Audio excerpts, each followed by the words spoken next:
हसदेव जंगल उदाहरण है, जीता जागता भी के वर्तमान का उदाहरण है। तो अब जो आदिवासी है वह आदिवासी अब पहले की अपेक्षा काफी जागरूक हुए हैं। हसदेव जंगल का जो परिणाम है, जिस प्रकार जिस गति से जंगलों को काटा जा रहा है, इसका परिणाम तो उसी गति से भारतीय जनता पार्टी को केंद्र में एकदम शुद्ध समेत उनको मिलेगा। बात अगर आप देखें सोनू जी, तो कहीं ना कहीं आदिवासी समुदाय विस्थापन का शिकार हुआ है। आदिवासी समुदाय का जो चीज़ें इतिहास जो कहता है, इतिहास स्पष्ट रूप से कहता है कि आदिवासी हमेशा से लड़ा है, कभी वह सरेंडर नहीं किया। और शायद यही कारण है कि आदिवासी का हमेशा से आदिवासी राजनीति का शिकार होते आया है। और आज भी आज के परिप्रेक्ष्य में हम देखते हैं, बात करते हैं, तो आदिवासी आज भी राजनीति का शिकार हो रहा है।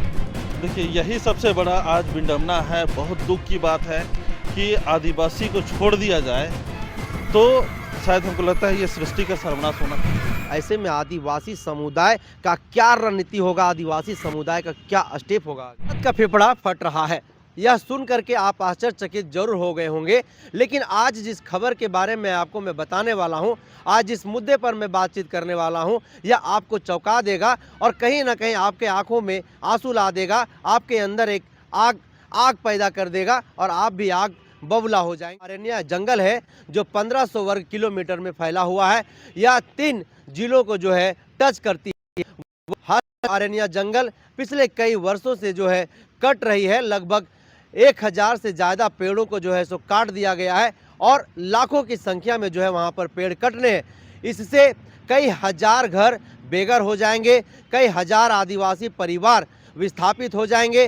जंगल में रहने वाले जो जानवर हैं, चाहे वो भेड़िया की बात हो, चाहे हाथी की बात हो, चाहे घोड़े की बात हो, चाहे वो तेंदुए की बात हो, चाहे वो भालू की बात हो, चाहे वो शेर की बात हो, तमाम ये जो जानवर हैं वो उस जंगल से निकल करके कहीं ना कहीं शहर की ओर आएंगे और कई लोगों को इससे परेशानियां भी होंगी।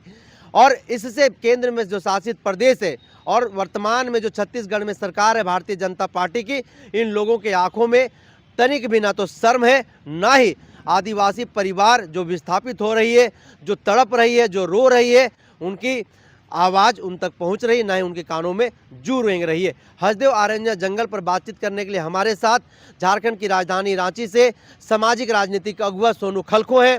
समझेंगे कि हसदेव अरण्या जंगल को एक कोयले के खदान के नाम पर जिस तरीके से काट दिया जा रहा है, हजारों परिवार को विस्थापित कर दिया जा रहा है, इस हसदेव जंगल प्रकरण को किस तरीके से देखते हैं और सरकार के द्वारा जो निर्णय लिया गया है, ये किसी व्यक्ति विशेष, किसी उद्यमी को खुश करने के लिए, इसको किस तरीके से देखते हैं। लगातार भारतवर्ष में आदिवासी समुदाय जो है वह कहीं ना कहीं विस्थापित का दंश झेल रहा है, विस्थापन का दंश झेल रहा है। और फिर से छत्तीसगढ़ में 1500 वर्ग किलोमीटर में फैला हुआ जंगल हसदेव अरण्या, कहीं ना कहीं भारत का फेफड़ा भी उसे कहा जाता है। आज वह जंगल जो है धीरे धीरे कट रहा है और हजारों आदिवासी परिवार वहाँ से जो है वो विस्थापित हो रहे हैं। इसको किस तरीके से देखते हैं, कितना आग है अंदर? सबसे पहले तो आपके चैनल को और तमाम सब्सक्राइबरों को आज 26 जनवरी गणतंत्र दिवस की बहुत बहुत शुभकामनाएं, जोहार। आज का जो ये विषय है, यह विषय बहुत ही गंभीर है। अरे इतना गंभीर कि इसकी गंभीरता को हम लोग आकलन नहीं कर सकते, क्योंकि चर्चा हो रही है जल जंगल ज़मीन की, आज चर्चा हो रही है प्रकृति की, आज बात हो रही है विस्थापन की। और कहीं न कहीं जो हानि हो रहा है, जो दुर्गति हो रहा है, जो ये जो तबाह हो रही चीज़ें, ये आदिवासी की हो रही है। और आदिवासी हमेशा से जल जंगल ज़मीन से बेदखल होते आया है, विस्थापन का दंश झेलते आया है। और आज पुनः एक बार फिर छत्तीसगढ़ राज्य में हसदेव जंगल को जिस प्रकार से केंद्र सरकार के इशारे पर वहाँ का राज्य सरकार, जो भारतीय जनता पार्टी का सरकार अभी हाल फिलहाल में बना है, वह ताबड़तोड़ जंगल को काट जा रहा है। काटते काटते आज वहाँ के जो जंगल के जो पशु हैं, जो पक्षी हैं, आज वह भी कहीं ना कहीं आज अपने घरों से बेदखल हो रहे हैं, अपने जगह से बेदखल हो रहे हैं। और जो प्रकृति को जो नुकसान होने जा रहा है, वह नुकसान का आकलन हम इंसान कभी भी नहीं लगा सकते, चाहे दुनिया कितना बड़ा साइंटिस्ट हो वो भी नहीं लगा सकता है। और यह जो चीज़ है, यह चीज़ अपने आप में बहुत बड़ा दुर्भाग्य का विषय है, दुर्भाग्य की बात है और एक बहुत बड़ी निंदा है केंद्र सरकार के लिए। एक बहुत बड़ा एक बददुआ है आदिवासियों के द्वारा कि आप आदिवासियों का कहीं ना कहीं गला घोटने का काम कर रहे हैं। आप आदिवासियों के विकास के नाम पे आप उनका जल जंगल जमीन छीनने का काम कर रहे हैं। तो क्या यह बददुआ, कुछ ही महीनों बाद भारत में लोकसभा का चुनाव होना है, तो मोदी जी को जो आदिवासियों की बददुआ लग रही है, यह लोकसभा चुनाव में कितना प्रभावी होगा? क्या आदिवासी समुदाय भारतीय जनता पार्टी के खिलाफ में मतदान करेगी, उनके खिलाफ में जो है सो नारेबाजी करेगी, या फिर क्या होगा? निश्चित रूप से चूंकि अब लोकसभा चुनाव की घोषणा हो चुकी है और आगामी लोकसभा चुनाव में इसका परिणाम और इसकी जो चीज़ें हैं, इसका खामियाजा भी केंद्र सरकार को कहीं ना कहीं ज़रूर भुगतना पड़ेगा।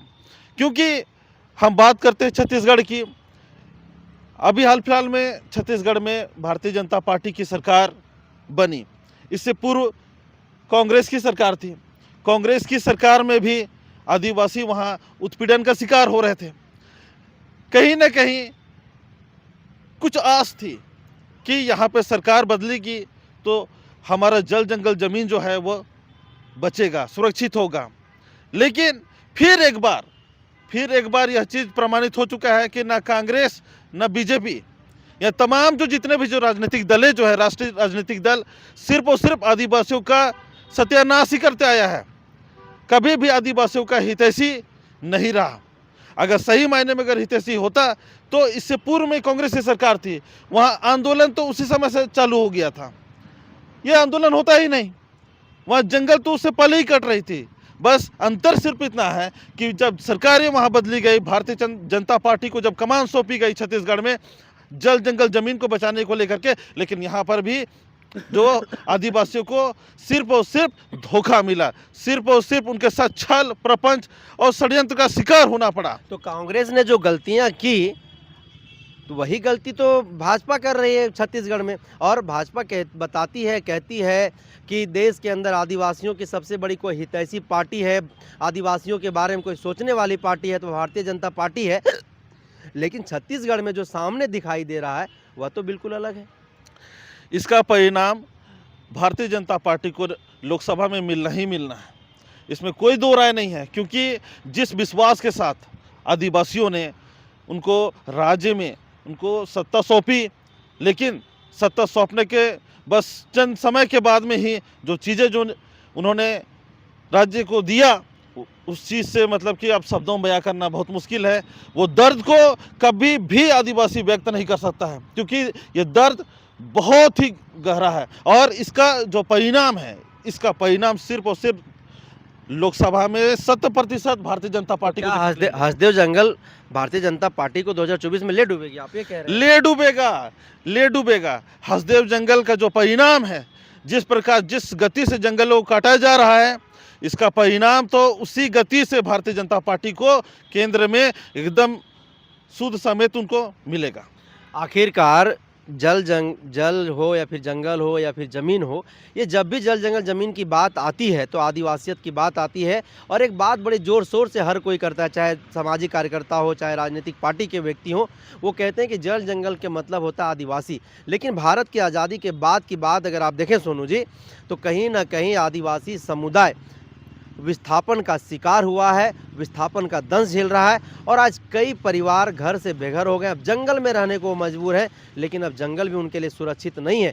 ऐसे में आदिवासी समुदाय का क्या रणनीति होगा, आदिवासी समुदाय का क्या स्टेप होगा आगे? आदिवासी समुदाय का जो चीज़ें, इतिहास जो कहता है, इतिहास स्पष्ट रूप से कहता है कि आदिवासी हमेशा से लड़ा है, कभी वह सरेंडर नहीं किया। और शायद यही कारण है कि आदिवासी का जो जल जंगल ज़मीन और उनकी जो परंपरा, संस्कृति, रीति रिवाज, धर्म कर्म, तमाम चीज़ें आज कायम है। और समय दर समय हमेशा से आदिवासी राजनीति का शिकार होते आया है। और आज भी आज के परिप्रेक्ष्य में हम देखते हैं, बात करते हैं तो आदिवासी आज भी राजनीति का शिकार हो रहा है। जीता जागता उदाहरण छत्तीसगढ़ है। कुछ समय पहले वहाँ पे कांग्रेस की सरकार थी और अभी जब भारतीय जनता पार्टी को वहाँ पे सरकार सौंपी गई तो भी यहाँ पे चीज़ें नहीं बदली। तो यहाँ पे राजनीतिक रूप से स्पष्ट रूप से दिखता है कि यहाँ पे राजनीति का शिकार दशकों से, सैकड़ों सालों से, जब से हमारा भारत देश आज़ाद हुआ है अंग्रेजों के हाथों से, तब से लेकर के अभी तक सिर्फ और सिर्फ राजनीति का शिकार होते आया है। उनके लिए कुछ भी सुरक्षित नहीं किया गया, न जल, न जंगल, न जमीन, न तमाम कोई भी चीज़ उनके लिए सुरक्षित नहीं किया गया। कोई भी कानून को विधिवत लागू नहीं किया गया, इम्प्लीमेंट किया ही नहीं गया। और इसका जीता जागता उदाहरण सामने है। हसदेव जंगल उदाहरण है, जीता जागता भी वर्तमान का उदाहरण है। तो अब जो आदिवासी है वह आदिवासी अब पहले की अपेक्षा काफ़ी जागरूक हुए हैं। राजनीतिक मामलों में, सामाजिक मामलों में, हर मामलों में वो जागरूक हुए हैं। और इसका परिणाम, चूँकि हम झारखंड में देखते हैं, झारखंड में जिस प्रकार से 2024 में भारतीय जनता पार्टी की सरकार बनी थी, बहुमत की सरकार बनी थी, उसके बाद पुनः 5 साल जब ये भारतीय जनता पार्टी की जो सरकार यहाँ चली, लेकिन परिणाम फिर 2019 में उनको देखने के लिए मिला। और आज अभी यहाँ पे क्षेत्र पार्टी की सरकार है, गठबंधन की सरकार है। तो यहाँ पर स्पष्ट है कि अब राजनीतिक चेतना पहले की अपेक्षा बहुत बदल गई है। और इसका दुष्परिणाम जो आदिवासियों के जो विरोधी हैं, आदिवासियों के जो खिलाफ जो चीज़ें, जो षड्यंत्र करते हैं, रणनीतियाँ बनाते हैं, है ना, दिखाते हैं आम और खिलाते हैं इमली। गैर आदिवासी हसदेव जंगल का कटाई हो रहा है, उसका विरोध क्यों नहीं कर रहे हैं? क्या लगता है केवल आदिवासियों का जल जंगल जमीन है?